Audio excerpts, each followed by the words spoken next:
하나님의 말씀 마가복음 9장 38절로 50절까지 한 절씩 교독하겠습니다.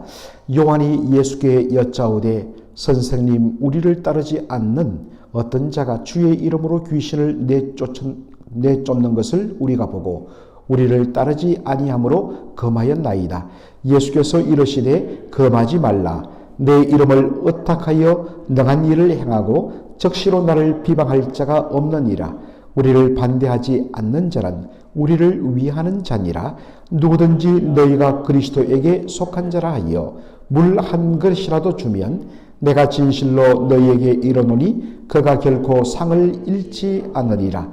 또 누구든지 나를 믿는 이 작은 자들 중 하나라도 실족하게 하면 차라리 연자 맷돌이 그 목에 매여 바다에 던져지는 것이 나으리라.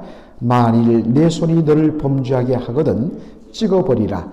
장애인으로 영생에 들어가는 것이 두 손을 가지고 지옥 곧 꺼지지 않는 불에 들어가는 것보다 나으니라. 만일 내 발이 너를 범죄하게 하거든 찍어버리라. 다리 저는 자로 영생에 들어가는 것이 두 발을 가지고 지옥에 던져지는 것보다 나으니라. 만일 내 눈이 너를 범죄하게 하거든 빼버리라. 한 눈으로 하나님의 나라에 들어가는 것이 두 눈을 가지고 지옥에 던져지는 것보다 나으니라.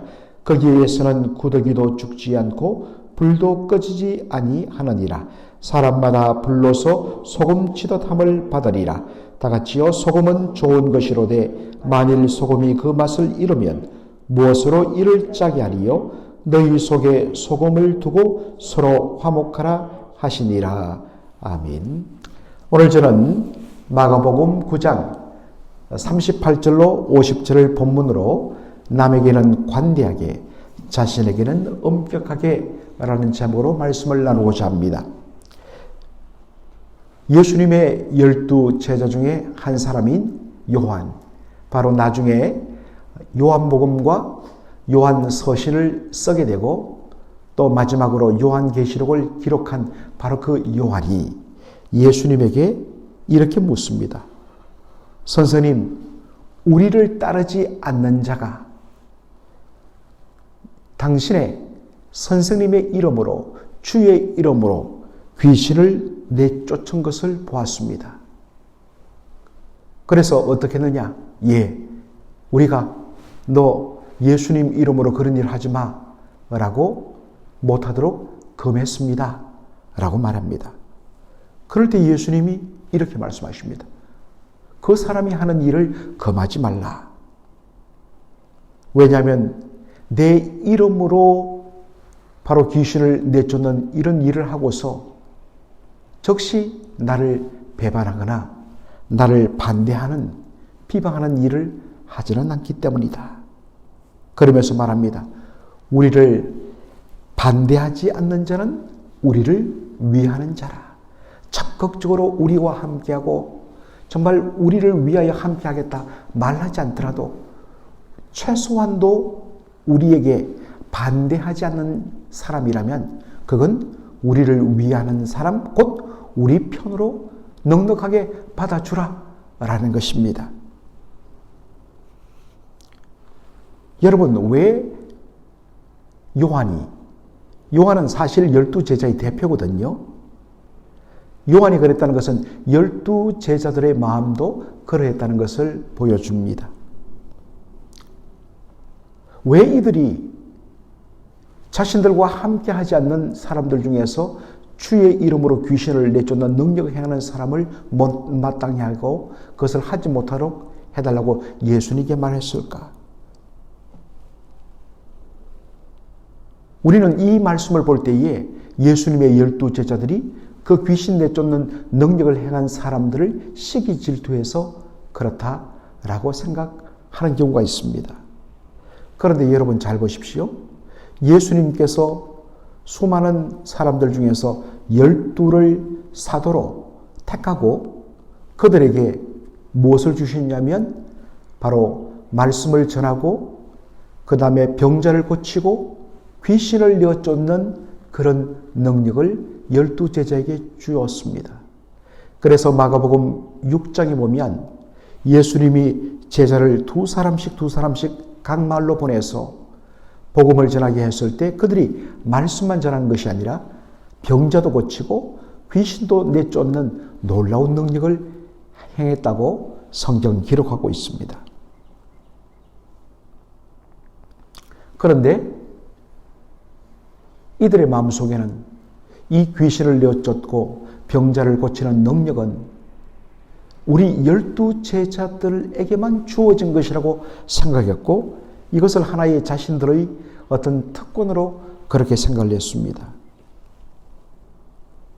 그런데 자신들에게만 주어진 이 특권을 다른 사람들도 예수님의 이름으로 행한 것을 보고 은근 시기 질투가 났어. 그래서 이건 우리만이 행할 수 있는 일이야 라고 해서 예수님에게 그 사람이 그런 일을 하지 못하도록 금했다. 이렇게 볼 수 있습니다. 그런데 또 하나의 해석이 가능한데 여러분 바로 앞에 나온 사건과 연관됩니다. 우리 바로 앞에 어떤 일이 있었습니까? 예수님께서 세 명의 제자들 베드로와 요한과 야고보만을 데리고 산에 올라가셨는데 그곳에서 예수님의 모습이 바로 변화되는 트랜스피규레이션, 완전 예수님의 얼굴이 해같이 빛나는 그런 놀라운 일을 경험하게 됩니다. 그런데 산 밑에서는 예수님이 계시지 않는 사이에 귀신 들린 아이를 둔 아버지가 자신의 아이를 데려왔는데 예수님의 다른 제자들이 이것을 능히 해결하지 못합니다.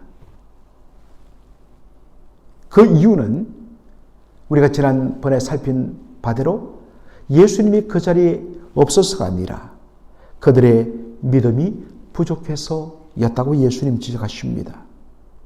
그런데 어떤 사람들이 예수님과 함께하지 않음에도 불구하고 예수님의 이름으로 명하여 귀신을 내쫓은 것입니다. 그렇게 되면 사람들의 시선이 어떻게 되겠습니까? 예수님의 12 제자에게서 바로 그러한 능력을 행하는 사람, 야, 이 사람은 대단한 믿음을 가졌다.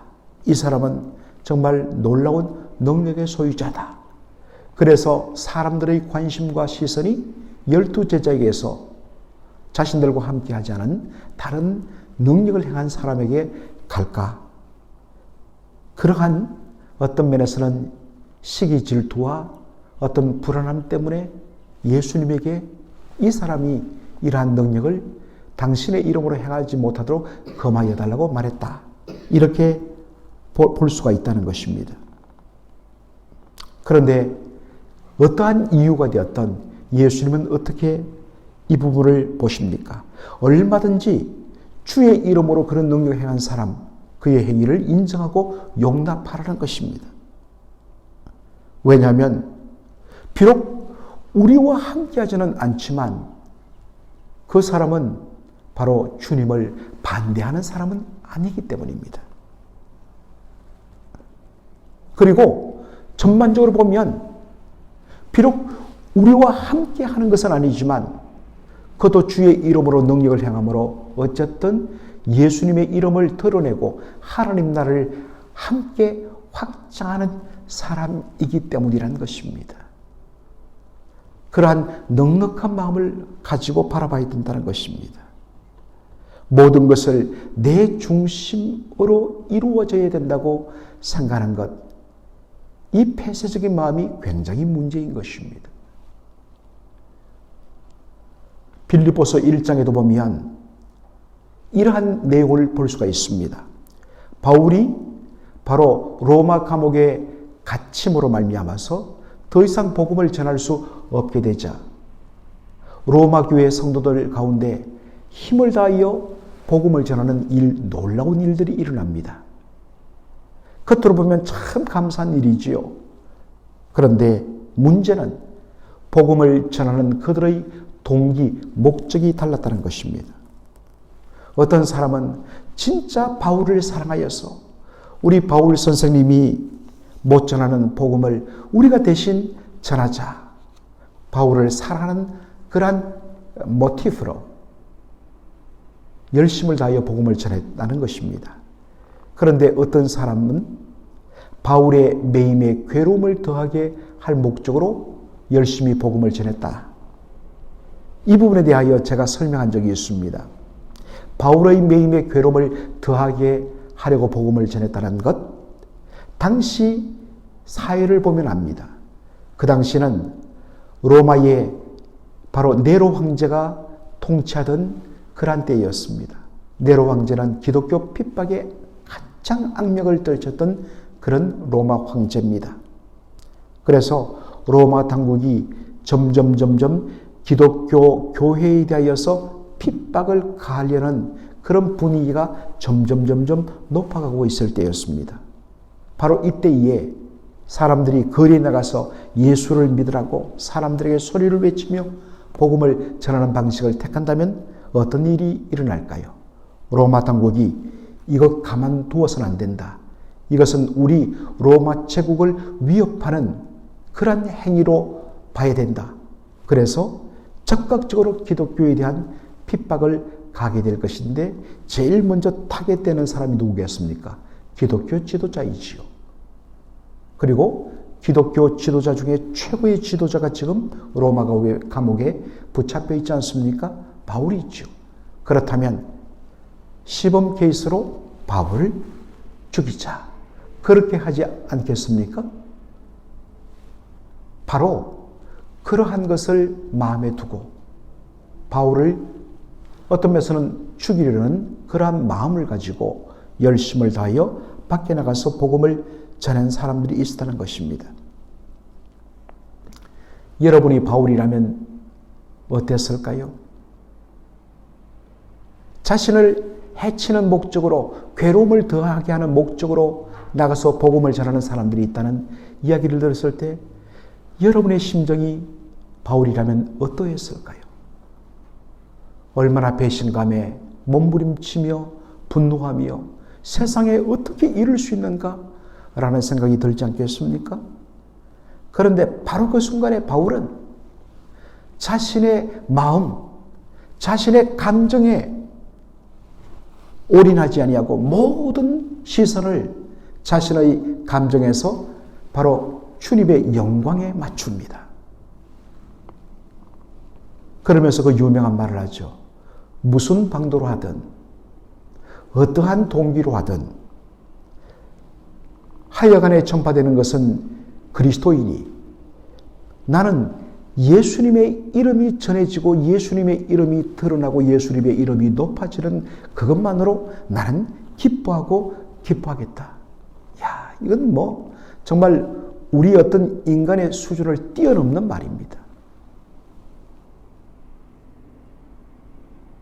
그는 언제나 모든 것을 예수 그리스도 중심으로 바라보았습니다. 사랑하는 성도 여러분, 나와 다른 방식으로 얼마든지 주님을 섬기고 주님을 위하는 일들이 가능하다는 것입니다.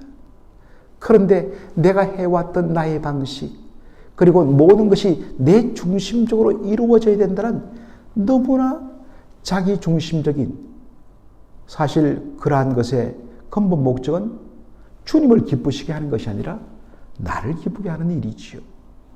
그런 방식으로 살아가는 사람들 언제나 충돌이 일어납니다. 사랑하는 성도 여러분, 우리가 아니면 안 되고 우리가 지금까지 해왔던 이런 방식 아니면 안 된다는 것, 얼마나 폐쇄적인 그런 생각입니까? 마음을 넓게 하십시오.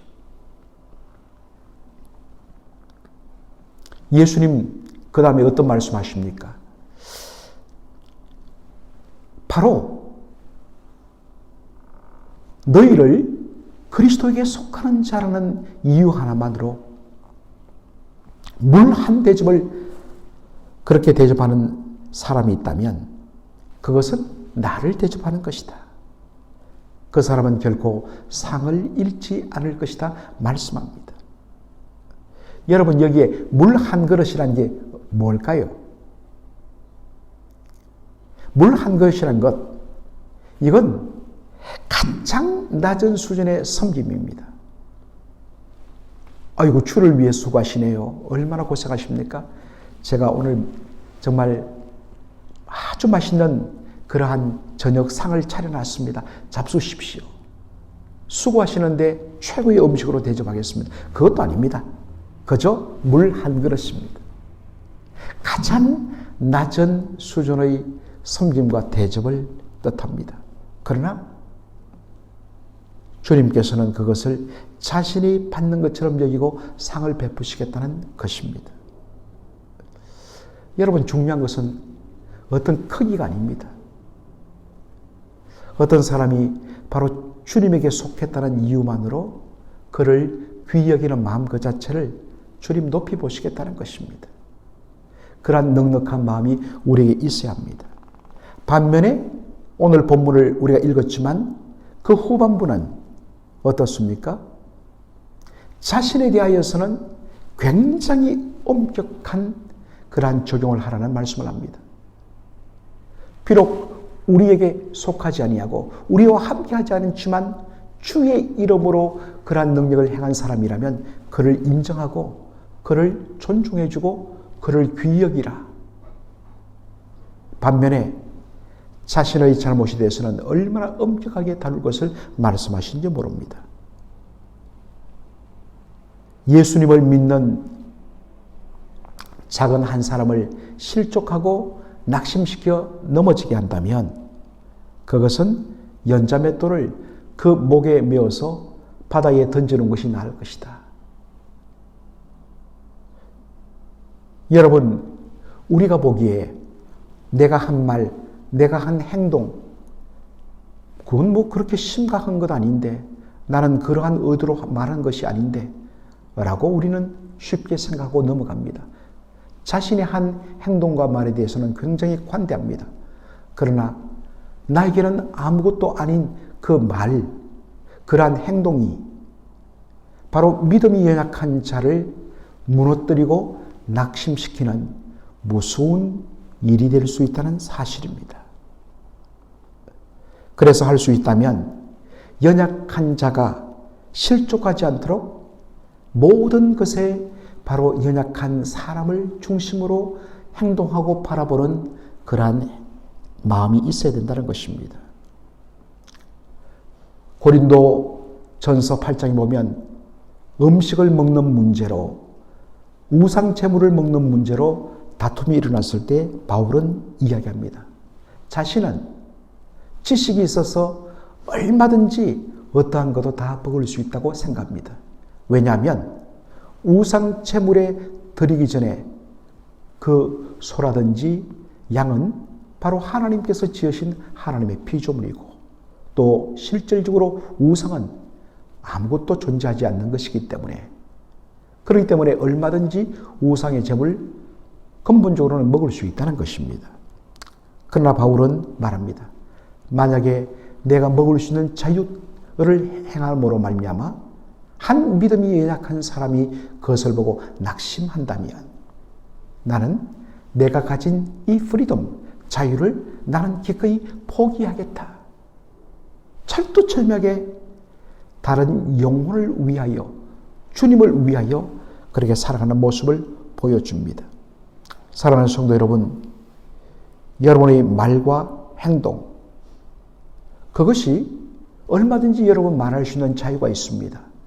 여러분 죄가 안 된다면 어떤 일 여러분 다 할 수가 있습니다.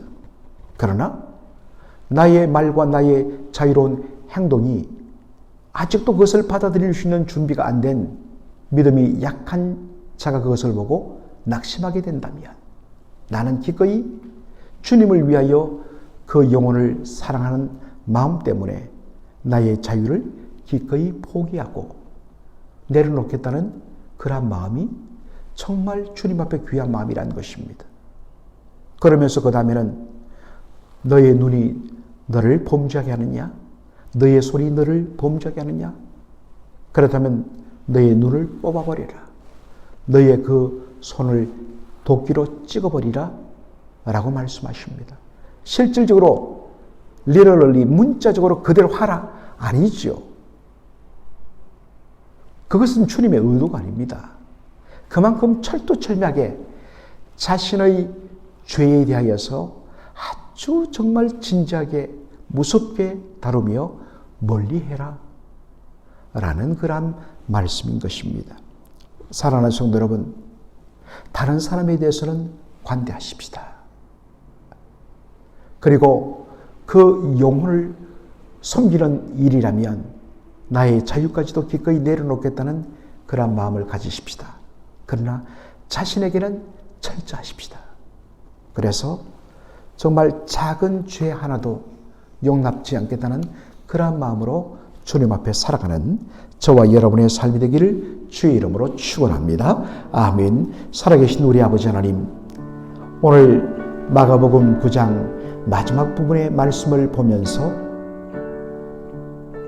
비록 자신들과 함께 하는 것이 아닐지라도 얼마든지 주를 위하여 일할 수 있으며 그러한 일을 한다면 넉넉히 함께 하나님 나라를 섬기는 동역자로 넉넉하게 받아줄 것을 말씀하시는 예수님, 이 말씀에 온전히 저희들을 응답하게 하여 주옵소서. 우리는 너무나 주님을 위하고 주님의 영광을 위하여 산다면서도 사실은 모든 것이 내 중심적으로 이루어져야 된다는 지극히 자기의 영광 중심의 생각과 그러한 마음이 너무나 뿌리 깊게 내려있는 우리의 모습을 보게 됩니다. 주여 내려놓게 하여 주시고 다시 한 번 더 눈을 들어서 예수님 바라보게 하여 주시고 한 영혼을 위하여 자신의 자유를 다 내려놓는 그러한 마음으로 다른 사람들을 세우는 일에 열심을 내는 저희들의 삶이 되게 하여 주옵소서. 대신에 자신의 삶에 대하여서는 철두철미하게 엄격하며 죄를 멀리하며 주님 앞에 바로 서는 그러한 삶이 오늘 우리의 삶 가운데 일어나게 하여 주시옵소서. 예수님의 이름으로 기도하옵나이다. 아멘.